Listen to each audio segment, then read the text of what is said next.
大家好，我是超子，今天给大家分享韭菜盒子超柔软的新吃法，详细的给大家讲解和面、调馅技巧配方，不用擀皮，省时省力，烙出来的韭菜盒子薄皮大馅，不破皮不露馅，柔软筋道，放凉了都不会硬。出锅以后连吃3个都不过瘾，做法呢非常简单，话不多说，接下来开始操作。首先盆中放入普通面粉1分为2。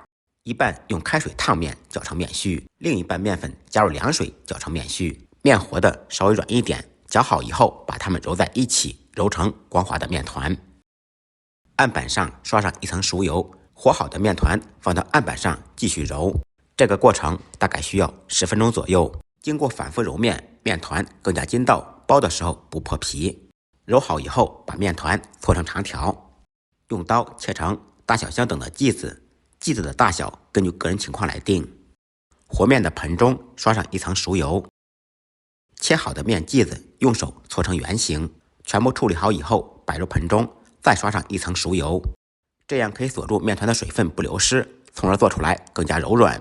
刷完油以后盖上盖子，醒1个小时以上。利用这个时间我们调馅儿，一小把韭菜清洗干净，控干水分，用刀切碎，切好以后放入盆中。调韭菜馅时，先不要放盐，先放入一点熟油，搅拌均匀，这样油可以包裹住韭菜，从而不容易出水。提前泡软煮软的粉条，用刀切碎。切好以后跟韭菜放在一起。碗中单手打入3个正经的笨鸡蛋，调煎好的可以放4个，放入一点胡椒粉，去除鸡蛋的腥味，用筷子搅拌均匀。起锅，锅烧空气，烧至冒烟以后，放入少许油。油热以后，放入打好的鸡蛋，用勺子搅散，把鸡蛋炒熟，炒成小块。炒好以后，关火，把鸡蛋晾凉。彻底晾凉以后，再放入盆中，放入一小把虾皮，调味很简单，只需要放入适量的盐，少许蚝油，再放入一些芝麻香油，再次用筷子搅拌均匀，韭菜鸡蛋馅就调好了。1个多小时以后，面团就醒好了。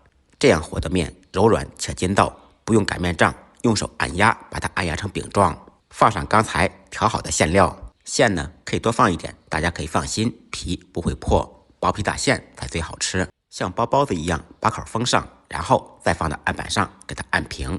朋友们可以看一下，薄皮大馅，皮不会破。平底锅或者电饼铛烧热以后，刷上一层油，放入做好的韭菜盒子，用刷子在上面刷上一层熟油。盖上盖子，开中小火煎2分钟。2分钟以后，趁其不备，翻过来煎另一面。再次盖上盖子，开中小火煎2分钟。这样做的韭菜盒子非常容易成熟，全程大概需要3、4分钟。煎好以后，外脆里柔软，放凉了都不会硬。吃起来薄皮大馅，又软又筋道。用这种方法将所有的盒子煎完，就这样一道我们河北的传统面食韭菜盒子就做好了。柔软筋道，外脆里鲜美，1顿3个不够吃。儿时的味道，记忆犹新，再忙再累，记得按时吃饭。下期视频见，拜拜。